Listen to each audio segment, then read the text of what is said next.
passou a ensiná-los, dizendo: Bem-aventurados os humildes de espírito, porque deles é o reino dos céus. Bem-aventurados os que choram, porque serão consolados. Bem-aventurados os mansos, porque herdarão a terra. Bem-aventurados os que têm fome e sede de justiça, porque serão fartos. Bem-aventurados os misericordiosos, porque alcançarão misericórdia. Bem-aventurados os limpos de coração, porque verão a Deus.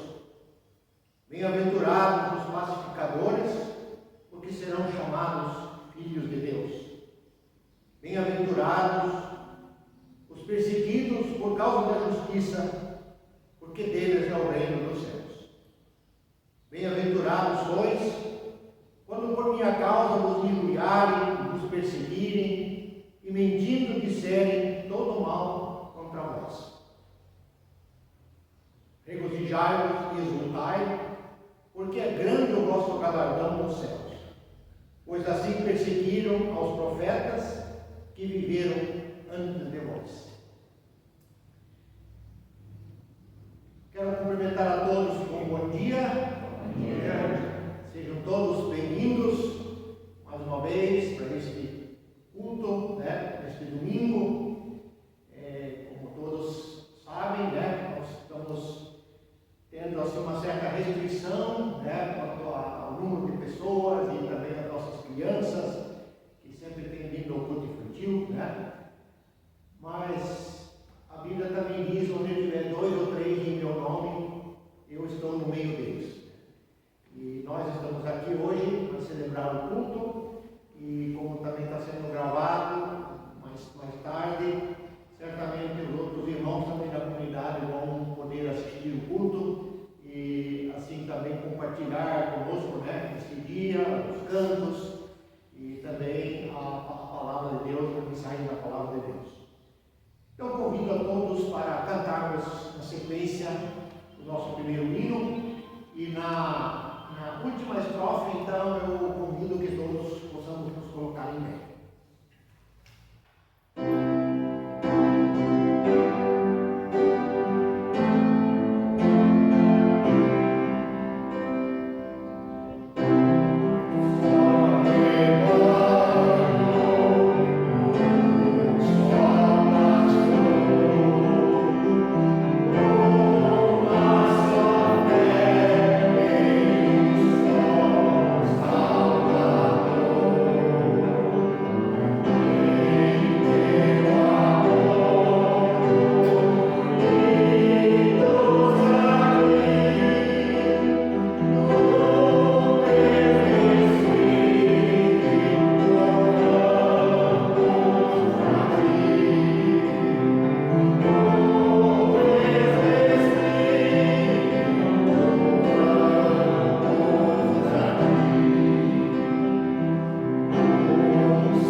estar aqui hoje reunidos, em nome do Pai, do Filho, do Espírito Santo.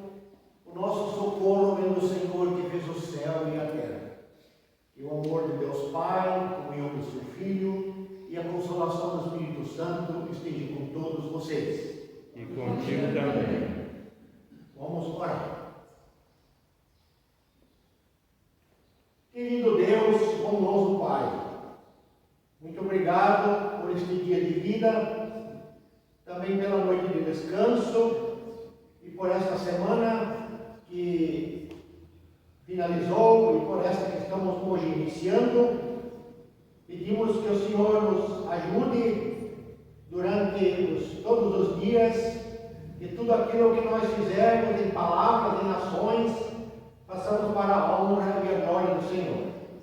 Muito obrigado por este domingo, por podermos mais uma vez estar na tua casa, nos alegrando, também tendo esse tempo de comunhão com nossos irmãos. Agradecemos também aqueles que nos visitam neste dia, como a família aqui do irmão João Maria, que vem lá do Mato Grosso, de Três Lagoas, que está aqui em Telêmaco a serviço, e assim agradecemos também pela presença aqui da sua esposa, Tatiane, e a sua filhinha Eduarda, e pedimos também pelos outros filhos que ficaram lá no Mato Grosso.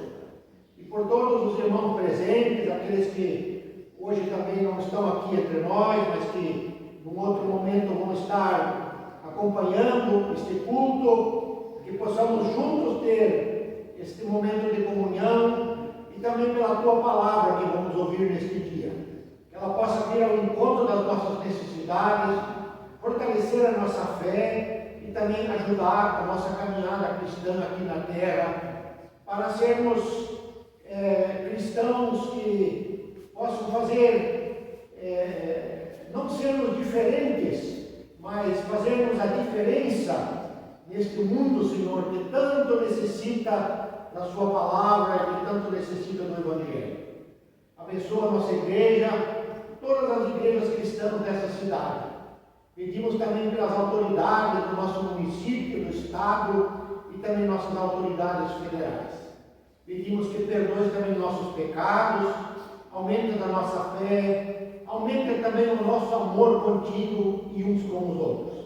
Assim nós oramos agradecidos, em nome de Jesus Cristo, teu Filho, o nosso Salvador.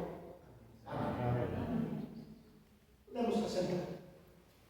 Vamos na sequência cantar mais um hino, e durante este hino, aqueles que desejarem fazer a sua oferta, que trouxeram a sua oferta neste dia, nós então podemos trazer aqui na frente e depositar aqui sobre o altar. Durante o hino, em qualquer momento você pode fazer isso.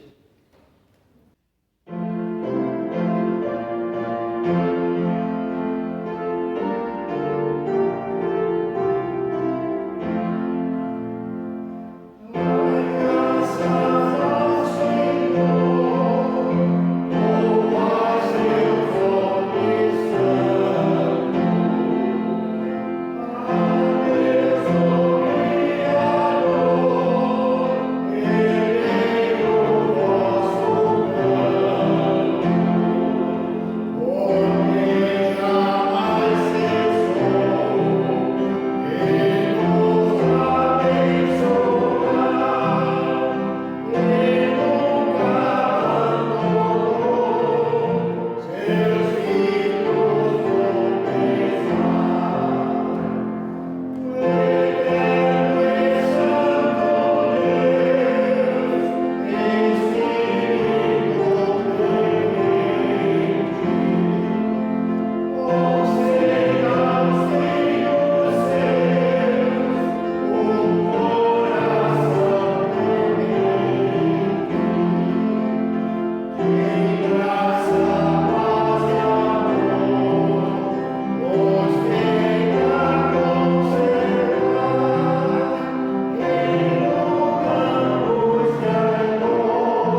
reconhecimento a esse momento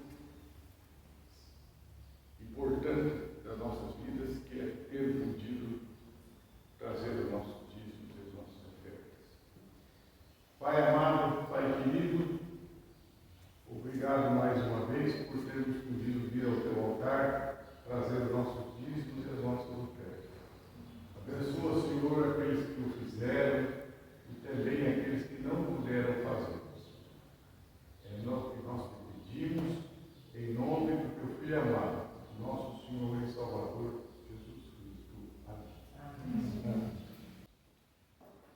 Então, até comentei com o irmão Moreira aqui, essa semana bateu uma saudade muito forte do irmão Geraldo.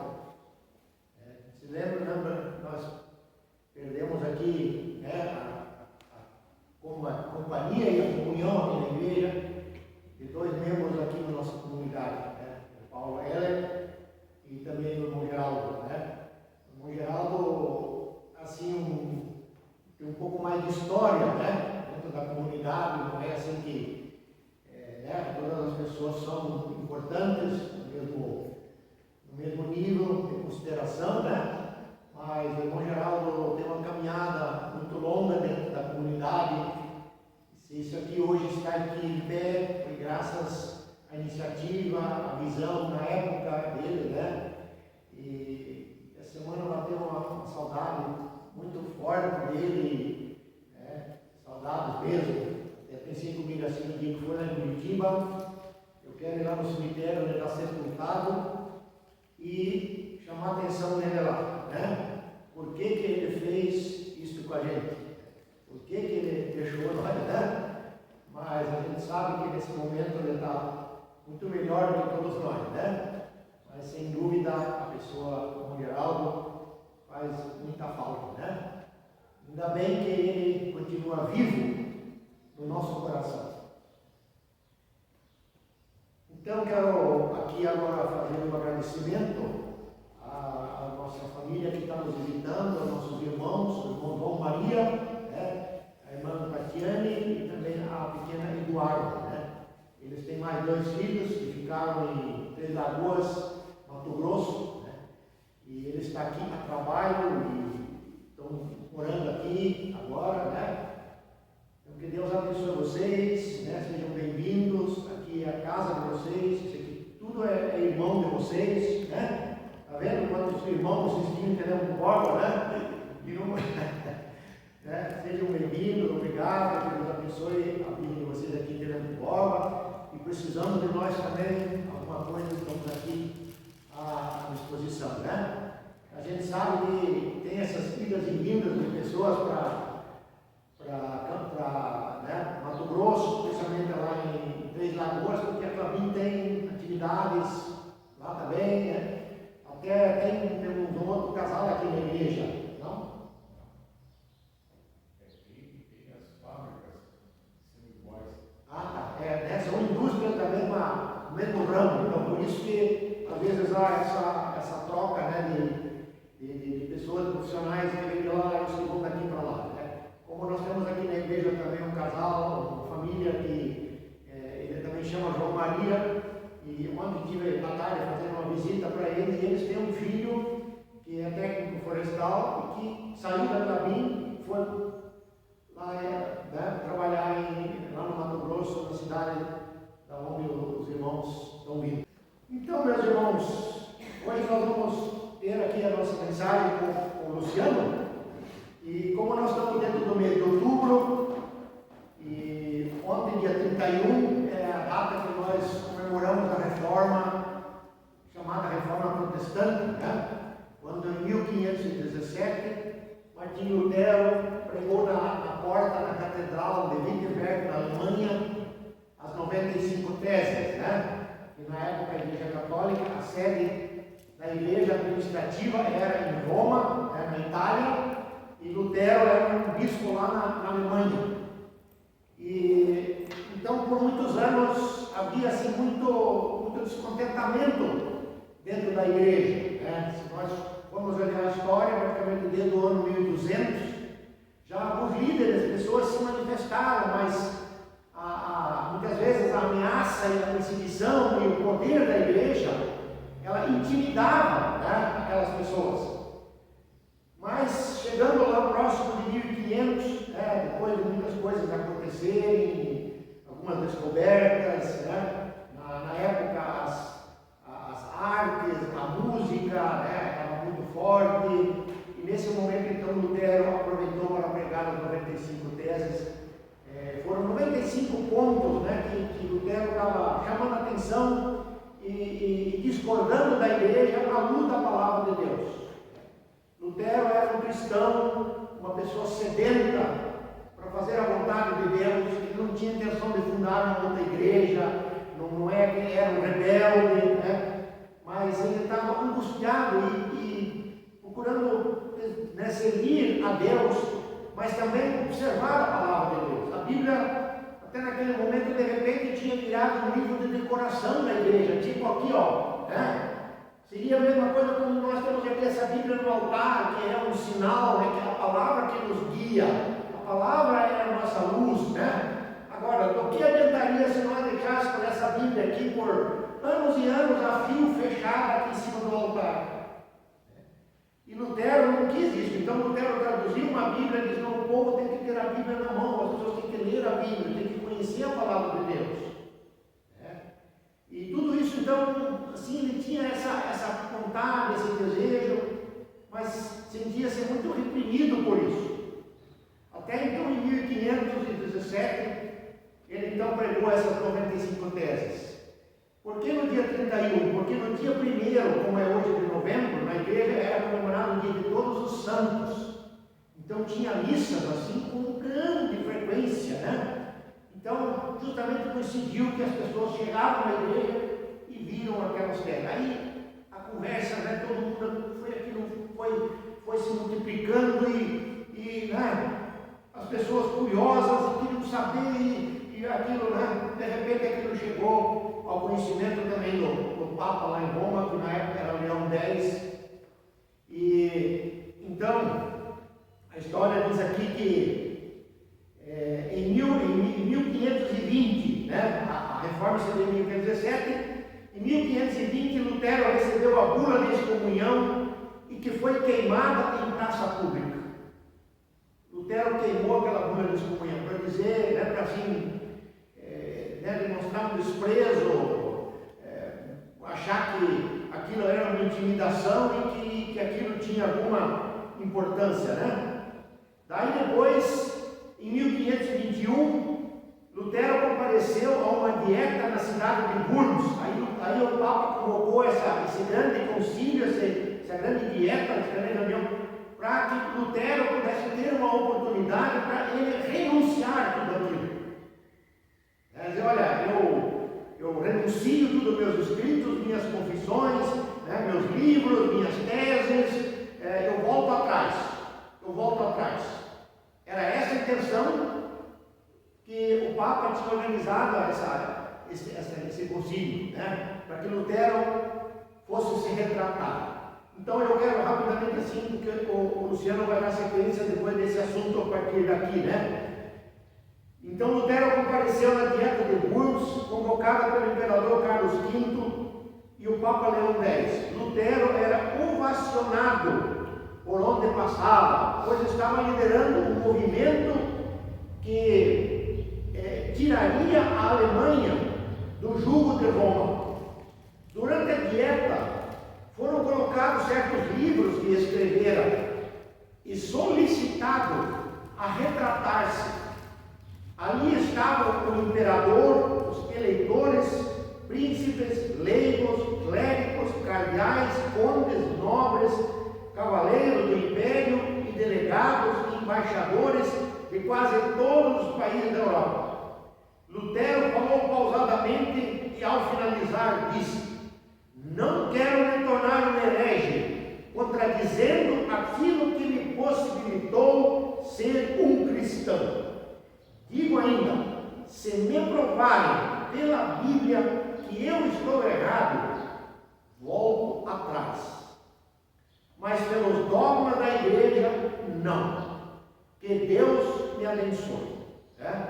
Assim, a doutrina protestante Lutero revelou os 4 pilares da fé cristã, né? Somente pela fé, a graça de Deus, somente Jesus e a palavra de Deus. A Bíblia como autoridade da igreja. A Bíblia como autoridade. E mais tarde, em outro momento, Lutero também disse uma seguinte frase: é melhor ser dividido pela verdade do que unido pela mentira. Então, nós não queremos, assim, dentro da nossa igreja, fazer nenhum tipo de veneração a Lutero, para que haja um mal entendido nas pessoas. Mas é importante a gente enfatizar a vida dele, o testemunho dele, o zelo cristão, e o desejo de fazer a vontade de Deus. Ele nunca desejou ser um homem tão importante. Ele mesmo, certamente se referindo a ele disse: eu sou um verme. Eu sou um verme. Por que é um verme? O verme não vale nada. Assim que ele se auto-intitulou. Então ele não tinha nenhum desejo de se impor ou expor ou ser alguma coisa. Mas o que ele nos inspira é o zelo cristão, o amor profundo a Deus. Como pai de família também, ele era um exemplo para com a sua esposa, com os seus filhos, um homem amoroso, um homem desejoso de fazer a vontade de Deus. Então que ele sirva para nossa inspiração, e nada mais do que isso. Que como cristão ele possa nos inspirar. Então eu passo a palavra agora para o nosso irmão Luciano. Bom dia. Bom dia. Graça e a paz do Senhor Jesus. Amém. Nós vamos fazer uma leitura, vamos fazer de forma responsiva. Eu leio primeiro e os irmãos leem o seguinte. Vamos nos colocar em pés. Então, Isaías 61, do 1 ao 7. O Espírito do Senhor Deus está sobre mim, porque o Senhor me ungiu para pregar boas novas aos quebrantados. Enviou-me a curar os quebrantados de coração, a proclamar libertação aos cativos e a pôr em liberdade os algemados. A proclamar o ano aceitável do Senhor e o dia da vingança do nosso Deus, a consolar todos os que choram. E a pôr sobre os que em Sião estão de luto uma coroa em vez de cinzas, óleo de alegria em vez de pranto, vestes de louvor em vez de espírito angustiado, a fim de que se chamem carvalhos de justiça plantados pelo Senhor para a sua glória. Edificarão os lugares antigamente assolados, restaurarão os grandes destruídos e levantarão as cidades arruinadas, destruídas de geração em geração. Estranhos se apresentarão e apacentarão os vossos rebanhos, estrangeiros serão os vossos lavradores e os vossos vinhateiros. Mas vós sereis chamados sacerdotes do Senhor, e vos chamarão ministros do nosso Deus. Comereis as riquezas das nações, na sua glória quando dominareis. Em lugar da vossa vergonha, tereis dupla honra. Em lugar da afronta, exultareis na vossa herança. Por isso, na vossa terra possuireis o dobro e tereis perpétua alegria. Amém. Os irmãos podem assentar-se. Nós vamos cantar um hino agora. Ele é um pedido da irmã Ingrid. No final do culto passado, ela já me cobrou ali na porta, né? Então hoje ela não está aqui. Ela me avisou que o Melo está com um trabalho aí, tirando férias de uma outra pessoa. Mas ela vai acompanhar a gente aí pelo YouTube, né?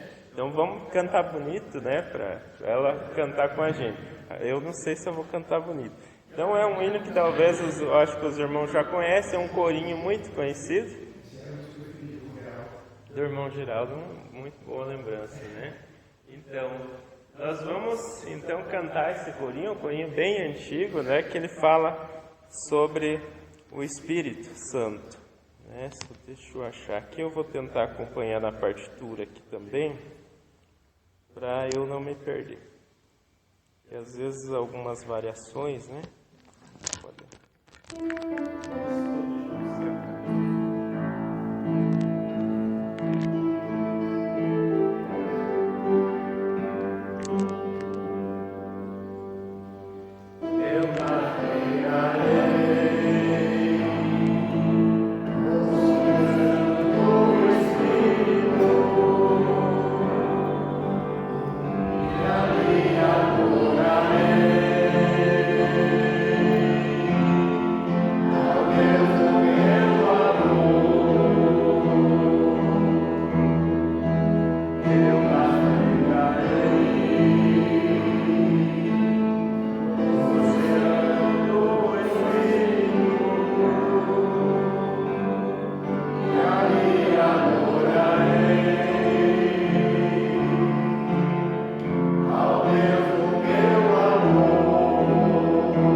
Então esse corinho, né, ele nos lembra daquele episódio lá do Pentecostes, né, quando os discípulos estavam todos reunidos para a festa de Pentecostes e o Senhor Jesus já havia falado para eles: fiquem em Jerusalém que eu mandarei do alto o poder.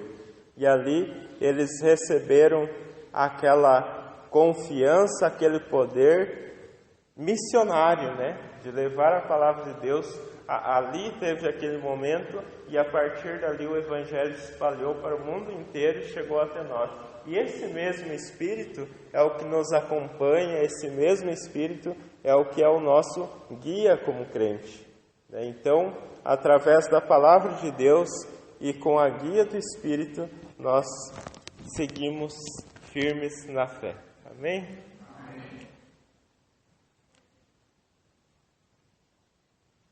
Eu quero então dar continuidade aqui Eu vou dividir essa mensagem em duas partes, mas eu prometo que vou ser breve.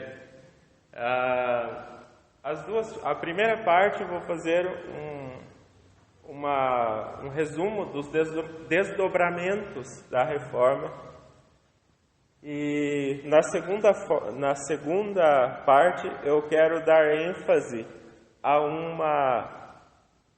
uma crença, né, que foi proposta não só por Lutero, mas por todos os reformadores.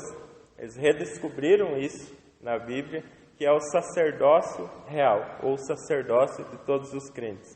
Então, num primeiro momento, fazer esse resgate histórico e, na sequência, falar um pouquinho do que é esse sacerdócio. Pode passar. Então, sobre os desdobramentos da reforma, aqui nós temos uma imagem que mostra ali os 5 reformadores, né? Eu vou falar um pouquinho deles de forma bem resumida, bem rápida, né? Para que nós possamos entender como se dá o nascimento de muitos movimentos cristãos que nós temos hoje, né? E o que eles postulavam, em que eles eram diferentes de Lutero, né? E por que houve esses ramos, né? Então, na semana passada, o pastor fez todo aquele resgate histórico anterior, hoje deu aquela pincelada no início, né? Falando ali de Lutero, né? E da reforma na Alemanha. Então, após essa reforma na Alemanha, que teve a excomunhão de Lutero, como o pastor havia dito aqui, e a excomunhão também, o que é a excomunhão? É o desligamento da igreja. Né? Ou seja, a partir daquele momento, a Igreja de Roma determina, né, que Lutero não pode ser mais católico, não pode ser mais um sacerdote católico, ele está expulso da igreja. Por quê? Porque ele foi contra as ordens da igreja, contra o pensamento da igreja. Naquela época, quando alguém era excomungado da igreja, ele precisava passar também por um julgamento do imperador, né? Porque a igreja andava juntamente com o Estado, né? E após o julgamento com o imperador, que é quando que há os momentos em que se pede que Lutero se retrate, então ele é julgado e aquela condenação torna Lutero um fugitivo, uma pessoa digna de morte. E é por isso então que o príncipe da Saxônia, ele sequestra o Lutero e leva lá para o castelo de Wartburgo, né, que nós vimos lá na tela inicial ali, nós vimos o castelo, né, que fica na Alemanha. E lá dentro desse castelo, então, ele faz a tradução da Bíblia para o alemão, né? Então, lembrando que a Bíblia, ela só estava na mão da igreja, né, dos padres, nem todos os padres até tinham acesso à Bíblia, e ela era em latim. Existiram outros tradutores anteriores a Lutero, como, por exemplo, Wycliffe, né, João Wycliffe, na Inglaterra, mas o que ajudou Lutero nessa época? Foi a invenção da imprensa, que aconteceu um pouco antes. Então, a partir dali, se poderia reproduzir em grande escala a Bíblia. E aí, pelo próprio processo da reforma, também foi possível dar sequência. A gente vai falar um pouquinho da reação católica. Houveram muitas brigas, muitas guerras, né? Foi um período complicado para protestantes e para católicos, né? Mas, resumindo, da reforma na Alemanha, que a gente já falou bastante, né? As guerras, por exemplo, antes nós temos que lembrar de um nome que é bastante conhecido no meio luterano, que é Philippe Melanchthon, né? Philippe Melanchthon, que ele escreveu a Confissão de Augsburgo. E essa confissão, metade dela, ela tratava daquilo que os luteranos criam igual à católica, e a outra parte, não era necessariamente metade, mas a primeira parte, e aí a outra parte, os 7 erros que Lutero via na Igreja Católica. A gente não vai entrar em detalhes porque a gente não tem tempo, mas quem tem aí acesso ao computador, pesquisa lá a Confissão de Augsburgo ou Paz de Augsburgo. Uma das coisas, isso foi apresentado ao imperador Carlos V, só que Carlos V não aceitou. Então, o que acontece? Diversas guerras, entre luteranos e católicos dentro daquele território alemão. Até que foi criado, então, um tratado que se chamava Paz de Augsburgo. E o que significava esse tratado? Significava o seguinte: cada príncipe tem o direito de escolher ser luterano ou ser católico. Só que tinha um detalhe: se o príncipe fosse luterano ou fosse católico, todos os seus súditos deveriam ser da mesma religião.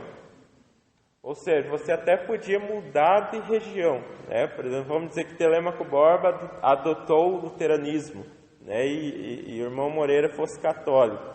Ia ter que ir para o Embaú, e assim, Então, esse foi ali aquele acordo que deu uma controlada nas guerras, nas dificuldades. O luteranismo, então, ele foi adotado em vários países, como a Suécia em 1527, a Dinamarca em 1537, a Noruega em 39 e Islândia em 54. Os princípios básicos, então, o pastor já falou, que Lutero defendeu: sola Escritura, solus Christo, sola gratia, sola fide, e aí depois nós temos soli Deo gloria, E o outro princípio que eu vou falar na sequência é o sacerdócio universal dos fiéis. Aparece com outros nomes, Lutero não trata exatamente com esse nome, trata como sacerdócio geral, e a gente vai analisar biblicamente isso aí. Mas quem foram os demais reformadores, então, que nós temos ali? Eu quero falar da reforma, então, na Suíça. Então, a reforma na Suíça, ela inicia com uma pessoa chamada Ulrico Zwinglio. Ele teve influência de um reformador mais antigo, não era bem um reformador, era um católico que fez uma tradução da Bíblia, que era o Erasmo de Roterdã. Alguém já ouviu falar. Mas esse Erasmo, ele era humanista e inspirou os reformadores. Esse Zwinglio, ele estudou bastante a Bíblia e ele se tornou, então, estudioso das Escrituras e pregador bíblico. Quando ele se torna pregador bíblico, ele vai para Zurique. E ali em Zurique, em 1522, ele diverge com a doutrina católica em alguns aspectos, principalmente no que se refere, por exemplo, consumo de carne na quaresma, que ele defendia, casamento dos sacerdotes. Ele afirmava o seguinte: qual que era o postulado de Ulrico Zwinglio? Era: se não está proibido na Bíblia, por que proibir? Esse era tudo deveria ser julgado pela Bíblia. E ele defendeu, então, pontos como salvação pela graça, autoridade das Escrituras e o sacerdócio dos fiéis. E em 1525, ali em Zurique mesmo, ele adotou o culto em lugar da missa e promoveu mudanças mais radicais que Lutero. Lutero, ele foi mais cuidadoso nas mexidas dos ritos, algumas coisas assim, mas houveram alguns mais profundos. Esse movimento na Suíça, então, ele é conhecido como uma segunda reforma e deu origem às igrejas reformadas. Então, quando a gente fala em igreja protestante, a igreja luterana é uma igreja protestante, apesar de ser fruto da reforma, apesar de ser o ponto que inicia a reforma. Mas existe uma diferença entre protestante e reformado. E aí, para exemplificar, quem são os protestantes? Somos nós luteranos. Quem são os reformados? São os presbiterianos. Então tem essa diferenciação. mas é só um termo relativo ao momento em que ele surge. Assim como na Alemanha, na Suíça, então aconteceram guerras entre católicos e protestantes. E aí, como havia essa tensão, os protestantes quiseram se unir com os reformados, porque precisavam de força frente àquela ameaça que eles estavam vivendo, e realizaram um colóquio, né, uma reunião ali, uma discussão para tentar unir as duas fés. Só que eles concordaram em tudo, só que na hora da Santa Ceia eles não conseguiram concordar com a forma com que cada um entendia. Então essa foi uma diferença entre os dois. Aí no meio desses reformadores, no meio desse Zwinglio aí, depois de Zwinglio, teve alguns grupos que se inspiraram em Zwinglio e começaram também a se desligar da Igreja Católica, os chamados anabatistas. E esses anabatistas, eles eram a ala radical da Reforma. Então, eles achavam, lembram que eu falei que Zwinglio promoveu algumas mudanças mais radicais na Igreja? Pois então, os anabatistas achavam que mesmo Zwinglio ainda não tinha feito uma reforma tão profunda. E aí eles queriam mais. E eles começaram, a princípio eram seguidores de Zwinglio, mas eles começaram a cobrar e condenar Zwinglio por causa de algumas doutrinas.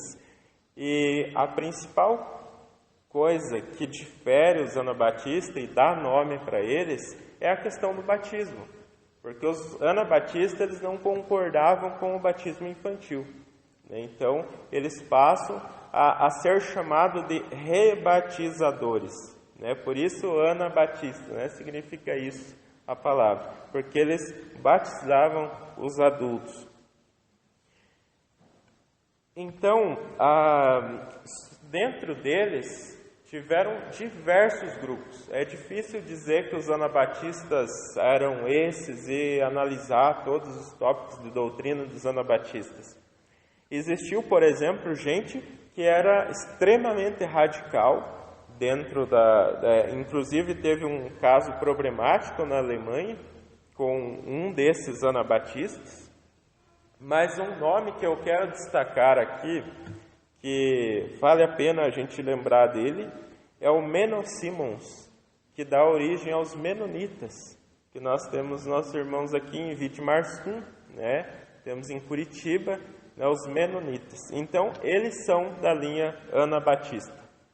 Esse Menno Simons, ele fundou na Alemanha esse pensamento, e ele dá origem, então, aos que conhecemos como Menonitas e na Morávia, Jacob Hunter.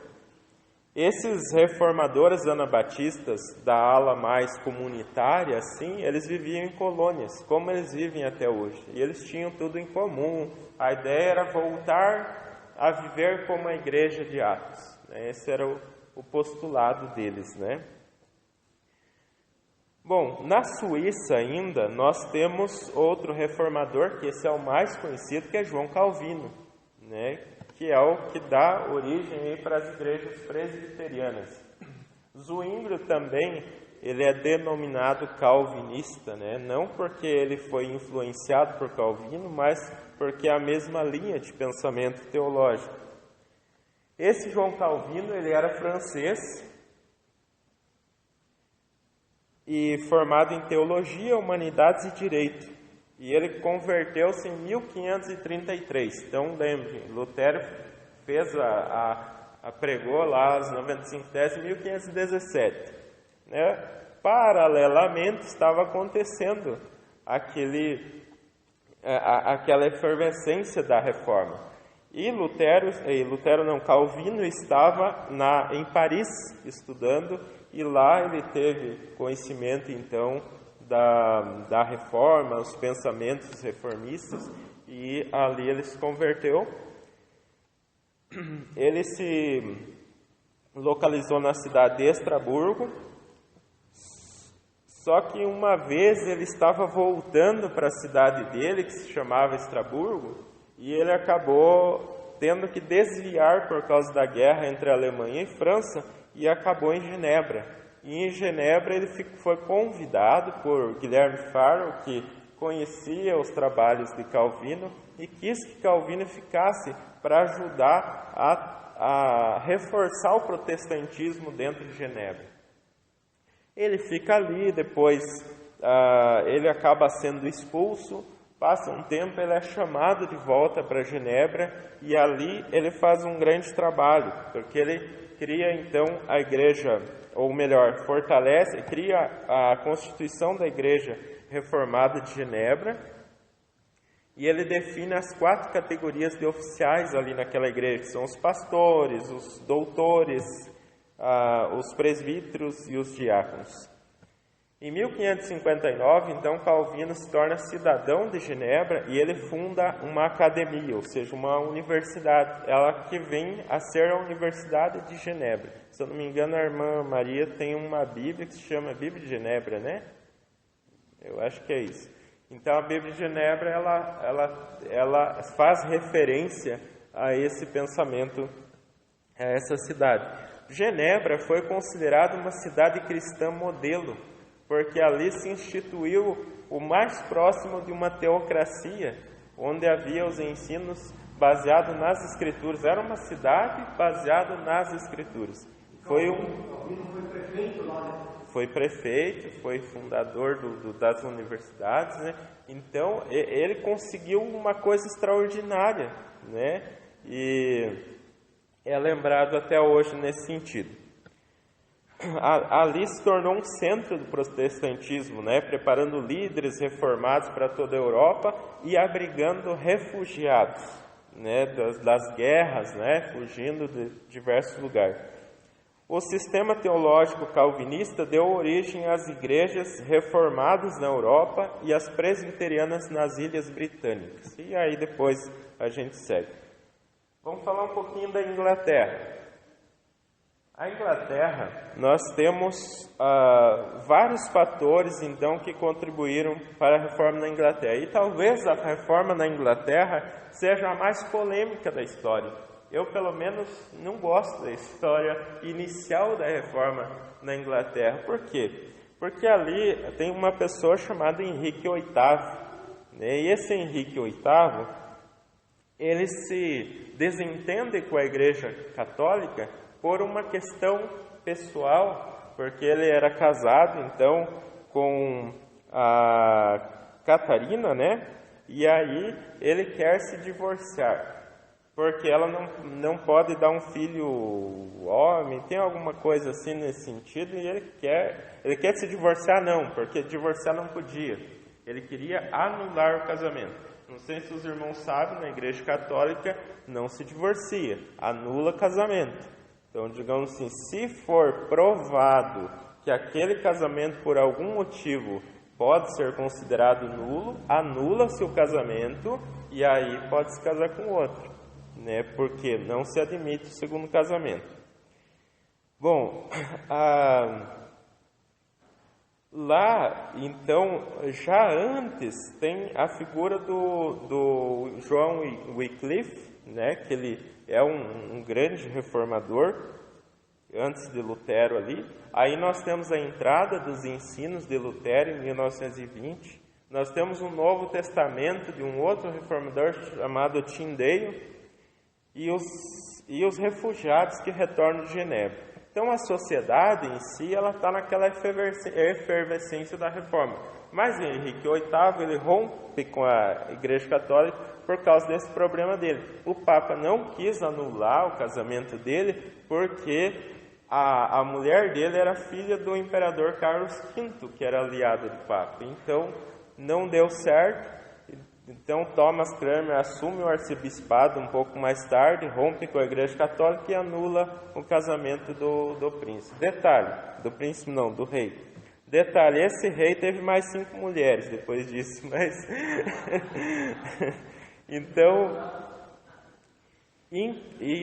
depois que ele morre, o filho Eduardo assume o trono e esse Eduardo acaba favorecendo então os protestantes. Depois vem a Maria Tudor, né? O Eduardo morre cedo, era doentio. Vem a Maria Tudor, que é conhecida como a Maria Sangrenta, porque ela foi perseguidora ferrenha dos protestantes. E somente após, então, a morte dessa Maria, né, e com a ascensão da Elizabeth I, então inicia novamente aí um reinado protestante. E aí surge a Igreja Anglicana, né, aos termos da Igreja Anglicana, que seria quase o equivalente da Igreja Católica lá na Inglaterra, mas não é católica, é a divisão, né? Aí vem os puritanos, né? Os puritanos são aqueles da reforma mais da santidade, né? Que as pessoas precisam buscar santidades. Esses puritanos, eles mais tarde são expulsos e vêm para as colônias nos Estados Unidos, né? E daí que os Estados Unidos, né, inicia como um país cristão, né? Colônia cristã. Resumidamente, então, na Inglaterra havia os anglicanos, puritanos, presbiterianos e congregacionais. E em 1607, então, surgiram os batistas, que Anabatista não é sinônimo de batista. Não é necessariamente. Eles têm pensamentos, alguns relacionados ao anabatismo, mas não é sinônimo. Um é um, outro é outro. A reforma na Escócia, então nós temos o John Knox, em 1572, discípulo de Calvino. Ele passou anos em Genebra, depois ele foi para a Escócia e criou uma igreja presbiteriana. Depois a reforma na França, na década de 1530, ali houve muita perseguição, mas depois foi declarada uma confissão galicana que se chamava. Em 1561 já havia 2.000 congregações reformadas no país. Né? Então, em pouco tempo nós já temos. E lá que acontece um episódio terrível, né? O mais fatídico, né? Que é o massacre dos huguenotes. Né? Os huguenotes eram os cristãos protestantes da França, que recebiam ali apoio da Genebra. Catarina de Médici, que estava na regência do país, eles tentaram fazer um acordo de paz entre os católicos e protestantes. Mas, um dia a traição, em 1572, aconteceu o famoso massacre do dia de São Bartolomeu, né, que a traição, grupos ultracatólicos mataram, né, a traição muitos huguenotes, e dali seguiu uma matança nos dias seguintes, né, onde centenas, aliás milhares de pessoas huguenotes morreram, até que mais tarde teve um edito que apazigua isso. Nós temos daí a reforma nos Países Baixos, né, que tem durante o reinado então do imperador Carlos V, ele surge na região dos Países Baixos luteranos, anabatistas e calvinistas, em 1540. Ali acontecem perseguições, depois tem revolta contra os espanhóis, e aí há a divisão dos Países Baixos entre Bélgica e Luxemburgo, que fica católica, e Holanda, que é protestante, que eu falei dos menonitas também, né? Em 1570 é organizada a Igreja Reformada Holandesa. E ali também há aquela discussão entre Armínio e Calvino, né, sobre predestinação e livre-arbítrio, né? A gente não vai entrar em detalhes, só citando. E essa reformada tem aqui em Tibagi, né? Ah, bem lembrado. Tibagi, né? Acho que Carambeí também, né? Se tiver essa região aqui, nós temos a Igreja Reformada também. Por causa da presença dos holandeses. Isso, bem lembrado, holandês. Bom, eu quero falar agora na questão da contra-reforma e a reforma católica, né, a reação. Então, o que eu quis falar até agora aqui, nesse breve resumo dos vários pontos de reforma que vão surgindo. Durante todo esse momento há uma guerra ferrenha entre católicos e luteranos, católicos e protestantes e reformados, como eu disse. Por quê? Porque a Igreja Católica está tentando retomar o seu poderio, né? Então, a Igreja Católica tem duas linhas de atuação. Uma é chamada de Contra-Reforma e outra de Reforma Católica, né? Então, são dois aspectos.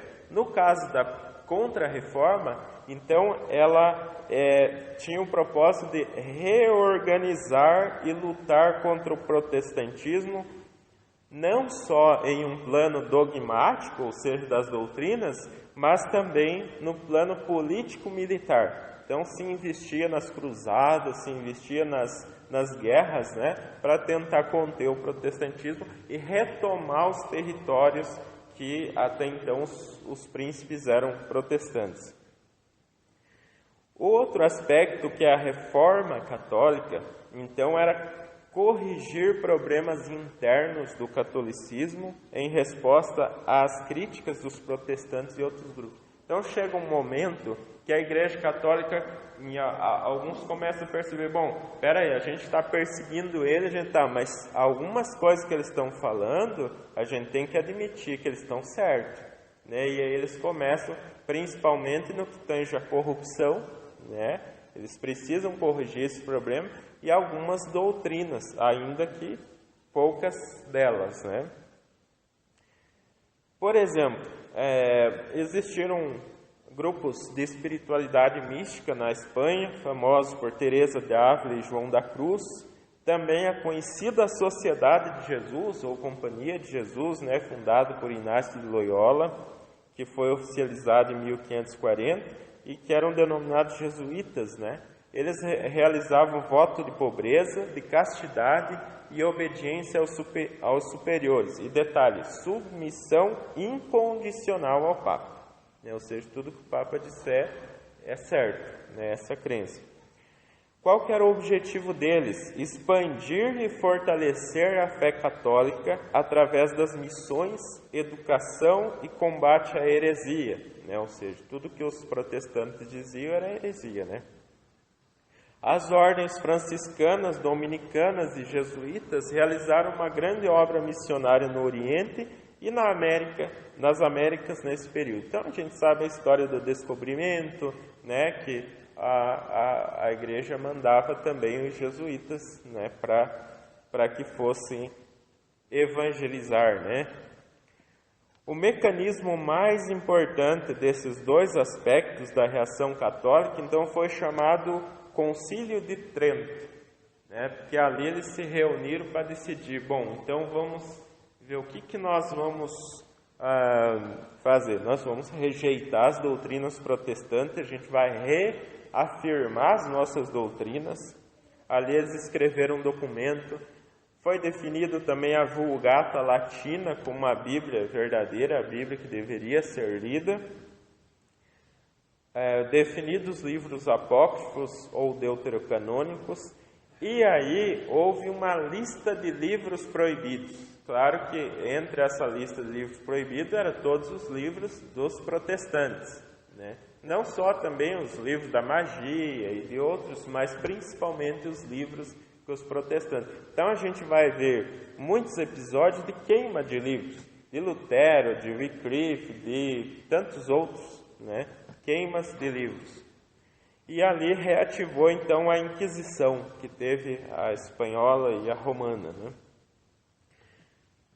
Diante disso, uma longa guerra continuava, que era chamada Guerra dos 30 Anos, que ela só termina em 1648, né? Fixando ali as fronteiras políticos-religiosas da Europa, né? O que era realmente católico, o que era luterano ou protestante, e ali marca então o final não só do Império Romano, como o final desse período chamado de Reforma. As implicações práticas, só para a gente saber onde que a gente está, as implicações práticas da Reforma. O que nós podemos tirar de todo esse resumo, de toda essa história que nós temos? O principal, a busca dos reformadores não era por inovação, e sim restaurar as verdades bíblicas que haviam sido esquecidas ou obscurecidas pelo tempo e tradições humanas. É verdade que surgiram algumas inovações, isso é inevitável. No mundo inteiro estava acontecendo novas formas de pensamento, mas o princípio principal da reforma era aquilo que o pastor disse, o descontentamento com uma doutrina que não estava conforme a Bíblia. E foi, claro, fortalecido também pelo desejo dos príncipes, dos chefes de território de ter poder novamente. Também não podemos descartar isso. Mas o principal, o que movia os reformadores, era voltar à palavra de Deus. E eles nos mostraram que o critério da verdade não são os ensinos humanos, nem a experiência subjetiva, mas o Espírito Santo falando na palavra e pela palavra. E evidenciaram a importância das Escrituras e seus grandes ensinos, principalmente salvação e vida cristã. Claro que a reforma, todo esse processo teve situações ruins, teve situações de guerra, a história nem sempre ela é agradável, e reformadores também cometeram erros. Nós não podemos somente culpar os católicos pelas guerras, pelas coisas erradas, os reformadores também, muitos deles cometeram erros, na ânsia de se livrar daquele jugo. Então, houve erros dos dois lados. Então, isso deve ser, quando você tem, por exemplo, elementos religiosos e políticos, as pessoas normalmente, a paixão, ela aflora e aí acaba desencadeando violência em nome da fé, o que é estranho, mas enfim. Então, devemos ter isso como advertência e de estímulo para a prática da caridade cristã e da tolerância, conforme o exemplo de Cristo, Podemos, sem abrir mão de nossas convicções, respeitar os que pensam diferente de nós. Hoje nós temos tantos grupos religiosos, mas nós precisamos entender que somos membros de um mesmo corpo. Claro, existem heresias, existem grandes problemas, e isso precisa ser combatido. Mas nós somos todos cristãos. Muito bem, a segunda parte, então, de forma resumida, eu quero tratar desse sacerdócio geral de todos os crentes, que fica como conclusão aqui. E eu convido a todos, eu vou fazer a leitura, os irmãos acompanham, de 1 Pedro, capítulo 2, versículos 5 a 9, que diz assim: também vós mesmos, como pedras que vivem, sois edificados casa espiritual para serdes sacerdócio santo, a fim de oferecer de sacrifícios espirituais agradáveis a Deus por intermédio de Jesus Cristo. Pois isso está na Escritura: eis que ponho em Sião uma pedra angular, eleita e preciosa, e quem nela crer não será de modo algum envergonhado. Para vós outros, portanto, os que credes, é a preciosidade, mas para os descrentes, a pedra que os construtores rejeitaram, essa veio a ser a principal pedra, angular e pedra de tropeço e rocha de ofensa. São estes os que tropeçam na palavra, sendo desobedientes para o que também foram postos. Vós, porém, sois raça eleita, sacerdócio real, nação santa, povo de propriedade exclusiva de Deus, a fim de proclamardes as virtudes daquele que vos chamou das trevas para a sua maravilhosa luz. Eu vou voltar depois em pequenos trechos aí. Muito bem. Diz que a maior contribuição, podemos entender se uma das maiores contribuições para a igreja da Reforma, ou principalmente de Lutero, foi a doutrina do sacerdócio de todos os cristãos. Porém, a gente precisa entender o que é isso para não cair em alguns desvios que ele pode levar. A primeira coisa que é necessário que nós conheçamos é entender o que é esse sacerdócio e o que era o sacerdócio antes da morte de Cristo na cruz. Os judeus, então, eles possuíram aquele templo, né, do conhecimento de todos os irmãos. Havia aquele sistema sacrificial, que as pessoas levavam lá os bichos para sacrificar. E havia uma estrutura de sacerdotes, dos quais somente o sumo sacerdote poderia entrar numa área chamada Santo dos Santos, né, ou Santíssimo. Então, ele era quem ia lá para a expiação dos pecados do povo. Passar. Eu vou me basear em Pedro e em Hebreus 9. Em Hebreus 9, 6 e 7 diz assim: estando tudo assim preparado, os sacerdotes entravam regularmente no lugar santo do tabernáculo para exercer seu ministério. Veja bem, o lugar santo não é o santo dos santos. No entanto, somente o sumo sacerdote entrava no santo dos santos apenas uma vez ao ano, e nunca sem apresentar o sangue do sacrifício, que ele oferecia por si mesmo e pelos pecados que o povo havia cometido por ignorância. Então esse era o sistema judaico, né, o sistema que os judeus faziam enquanto havia o templo. Né? Ou seja, o povo, para se achegar a Deus, precisava de mediadores.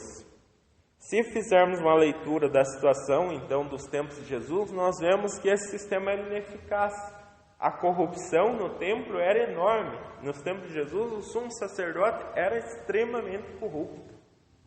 Então, quando a gente está falando da corrupção dos papas aqui, nós lembramos que a história se repete. Os sacerdotes judeus, sacerdotes judaicos, eles também se corromperam de uma forma terrível. Tanto é que levaram Jesus à morte, né? Portanto, aquele sacerdócio não era um sacerdócio perfeito, mas um símbolo de algo por vir. Quando lemos sobre a morte de Jesus na cruz, eu acho que o texto está aí, que diz assim, quando ele está... Pode passar um... Quando Jesus está lá na cruz, né, e ele brada novamente... Ali entrega o espírito dele, e naquele momento o véu do santuário rasgou-se em duas partes, de alto a baixo, a terra tremeu e as rochas se partiram, ou seja, o véu que separava o lugar santíssimo. Esse sistema quebra o sistema do sacerdócio do Antigo Testamento. Em Hebreus, próxima tela, diz assim, quando Cristo veio como sumo sacerdote dos benefícios agora presentes, ele adentrou o maior e mais perfeito tabernáculo, não feito por homem, isto é, não pertencente a esta criação. Mais uma? Não por meio de sangue de bodes e novilhos, mas pelo seu próprio sangue, ele entrou no Santo dos Santos, uma vez por todas, e obteve redenção eterna. E no versículo 15, por essa razão, Cristo é o mediador de uma nova aliança para os que são chamados, para que os que são chamados recebam a promessa de herança eterna, visto que ele morreu como resgate pelas transgressões cometidas sob a primeira aliança. E ainda no versículo 24 e 25, pois Cristo não entrou em santuário feito por homens, uma simples representação do verdadeiro. Ele entrou no próprio céu, para agora se apresentar diante de Deus em nosso favor. Não, porém, para se oferecer repetidas vezes em semelhança do sumo sacerdote que entra no Santo dos Santos todos os anos com sangue alheio. Então, até aqui já temos muito claro o que era esse sacerdócio que foi cumprido então por Cristo. E não há mais qualquer necessidade de um intermediário entre nós e Deus. Por isso que nós lemos lá no capítulo 2, versículo 9 de Pedro, que a gente leu, vocês, porém, são geração eleita, sacerdócio real. Mas então, que sacerdócio é esse que nós somos? Com a institucionalização da igreja se tornando romana, cada vez mais se estruturou novamente esse sistema de sacerdócio. Só que já não sacrificava mais bicho, mas entendia a Eucaristia, a Santa Ceia, como um novo sacrifício, né, naquela época. E alguns desses sacerdotes se tornaram poderosos extremamente, não só na religião, mas politicamente, assim como os sacerdotes do Antigo Testamento. E era algo que nós não vimos na Igreja Apostólica. Se nós vermos o livro de Atos, nós não vamos encontrar esse sistema. Os leigos tornaram-se totalmente dependentes da administração dos sacerdotes para receberem os benefícios da graça de Deus e, em última análise, a própria salvação. Então, para se ter uma ideia, existia também um mecanismo chamado interdição, que era quando o Papa poderia interditar os sacerdotes de determinada região e eles não poderiam mais ali ministrar os sacramentos. Então ele tinha todo esse poder. Foi contra esse desvio entre o valor de um sacerdote romano e o povo, inspirado em Hebreus e na carta de Pedro, é que Lutero então defendeu o sacerdócio de todos os crentes. E Lutero ele escreve num livro chamado A Liberdade do Cristão: a alma crente, por seu compromisso de confiar em Cristo, livra-se de todo pecado, do temor da morte e do inferno e se reveste com a justiça eterna, a vida e a salvação de Cristo, seu esposo. De posse da primogenitura e de todas as suas honras e dignidade, Cristo divide-a com todos os cristãos, para que por meio da fé todos possam ser também reis e sacerdotes com Cristo, tal como diz o apóstolo Pedro. Eu já estou chegando no final, o horário já avançou. Em 1 Pedro podemos entender que o sacerdócio do crente em dois aspectos: o do privilégio. Sempre um sacerdote, ao ser escolhido, era um privilegiado. Então Pedro diz que vocês não eram nem povo. Se a gente continuasse a leitura, vocês não eram nem povo, agora vocês são sacerdócio. E o segundo aspecto é o aspecto do propósito desse sacerdócio. De que nos serve esse sacerdócio? Então, lá nós lemos em Pedro também: para anunciar as grandezas daquele que nos chamou das trevas para a sua maravilhosa luz. E em Hebreus 13, 15 e 16 nós lemos: por meio de Jesus, portanto, ofereçamos continuamente a Deus um sacrifício de louvor, que é fruto de lábios que confessam o seu nome. Não se esqueçam de fazer o bem e de repartir com os outros o que vocês têm, pois de tais sacrifícios Deus se agrada. Então, como sacerdotes, nós fazemos o que ainda é necessário: anunciar as grandezas de Deus, louvar o seu nome, fazer o bem e repartir com os outros. Notem que isso não é um meio de salvação, porque a questão da salvação já foi resolvida por Cristo, de uma vez por todas. Mas se não há mais necessidade, então, de intermediário, então a gente já pode despedir o pastor Cleudo, né? Mandar ele embora, não precisa mais de sacerdote, né? Mas alguns defenderam essa ideia e defendem de que é errado ter uma estrutura de liderança na comunidade. Mas se olharmos para a igreja, então, do tempo de Atos dos Apóstolos, tempo dos Apóstolos, principalmente nas cartas paulinas, nós vemos que Paulo continuamente ordenava presbíteros e também diáconos para servir a igreja. Isso significa que a igreja precisa de liderança, precisa escolher e separar homens com chamados para determinadas funções. Lutero dizia: enquanto todos os cristãos têm parte igual nos tesouros da igreja, incluindo-se os sacramentos, nem todos podem ser pastores, mestres ou conselheiros. Há um só Estado, mas uma variedade de ofícios e funções. Então, dentro de uma comunidade, nós temos os cargos ministeriais, mas isso não torna os ordenados um nível acima dos demais crentes. né? Inclusive, pastores, bispos, mestres devem ser confrontados pela Bíblia quando ensinam fora dela. E o argumento do sacerdócio também não deve ser utilizado para afirmar o isolamento do cristão. Não obstante cada cristão tenha livre acesso a Deus, ele não é cristão sozinho. Os cristãos sempre viveram em comunidade e somos ensinados a sermos sacerdotes uns dos outros, orando, intercedendo e ministrando aos outros. E para finalizar, Timothy George, que discorre sobre esse assunto, quando ele fala do sacerdócio, ele diz: o sacerdócio de todos os cristãos é tanto uma responsabilidade quanto um privilégio, um serviço tanto quanto uma posição. Deus fez-nos um corpo, um bolo, como Lutero costumava dizer. Nossa unidade e igualdade em Cristo é demonstrada por nosso amor mútuo e nosso cuidado uns pelos outros. Tudo isso implica que ninguém pode ser um cristão sozinho.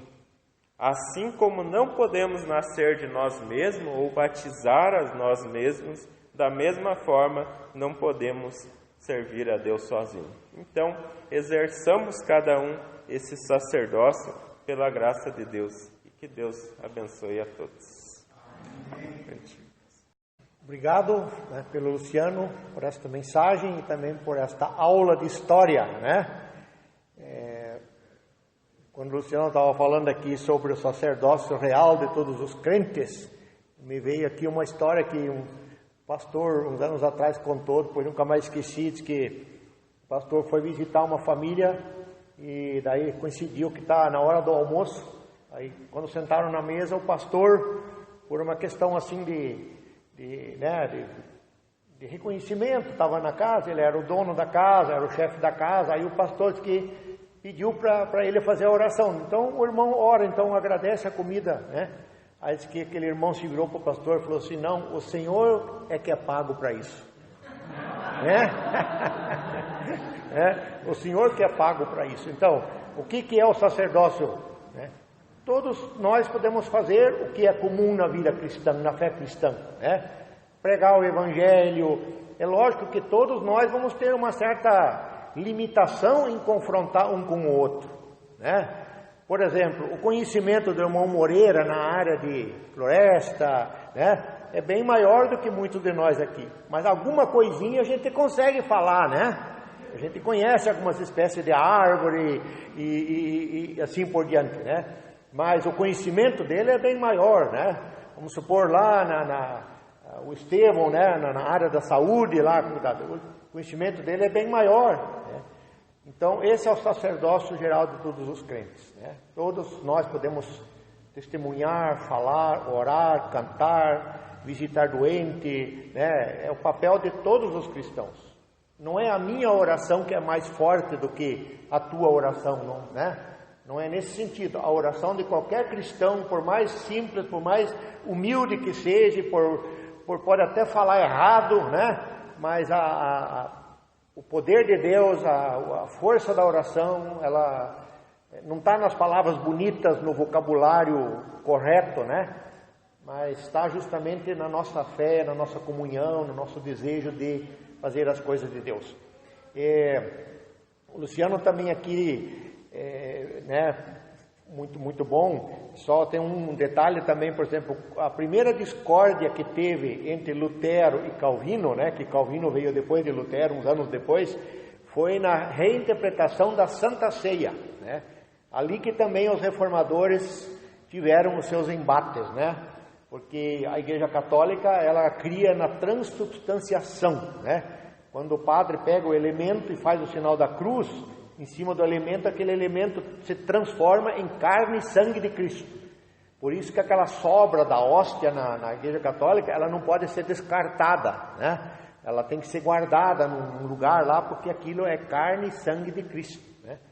E Lutero já reinterpretou diferente, dizendo que a presença, né, ele refutou a transubstanciação, mas disse que Jesus está presente,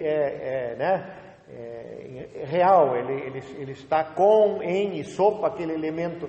E daí Calvino já veio lá na frente e disse que apenas simbolicamente, né? Então essas interpretações, talvez a gente assim como comum não consegue captar o que é, onde é que eles estavam divergindo, né?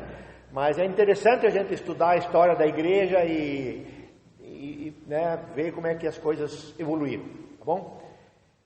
Vamos nos colocar em pé, vamos fazer uma oração de intercessão por pessoas, né, na nossa comunidade.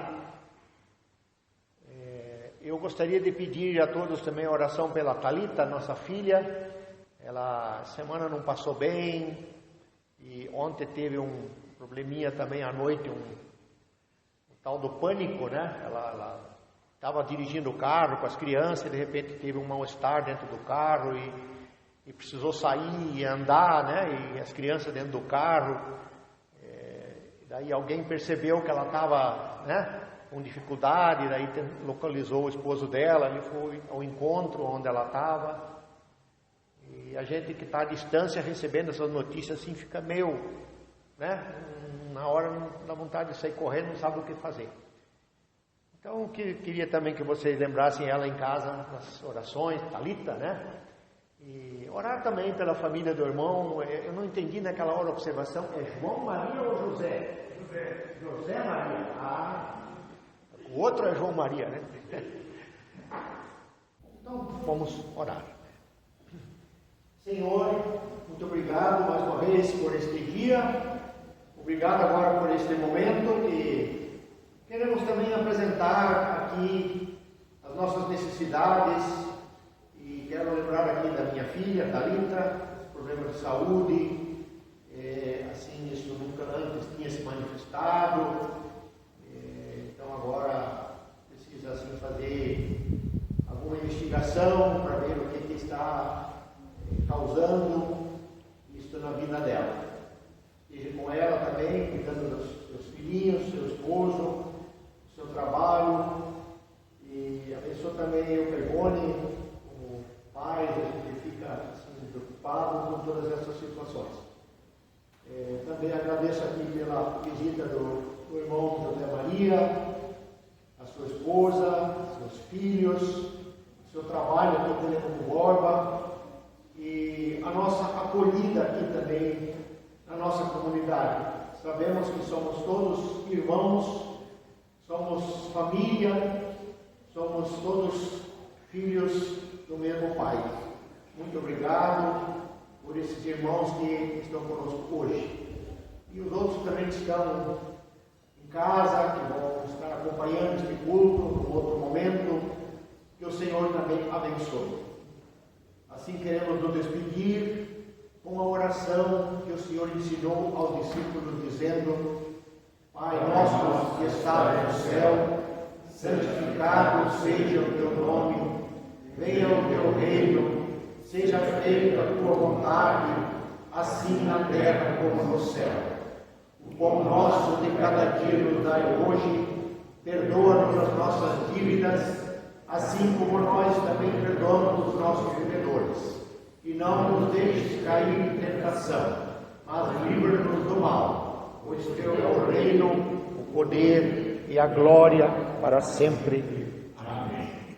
O bênção final do nosso culto, quero ler aqui um dos versículos bíblicos que Martim Lutero também destacou, né, em todo aquele contexto da palavra de Deus, quando ele localizou os textos, né, para fundamentar seus pontos de vista, sua doutrina. Também Hebreus 10, 23 diz: guardemos firme a confissão da esperança, sem vacilar, pois quem fez a promessa é fiel. Que saiamos daqui também, voltando para nossas casas, nossas atividades, que possamos guardar firme a confissão da nossa esperança, que é Jesus. Vamos todos em paz. Amém. Amém.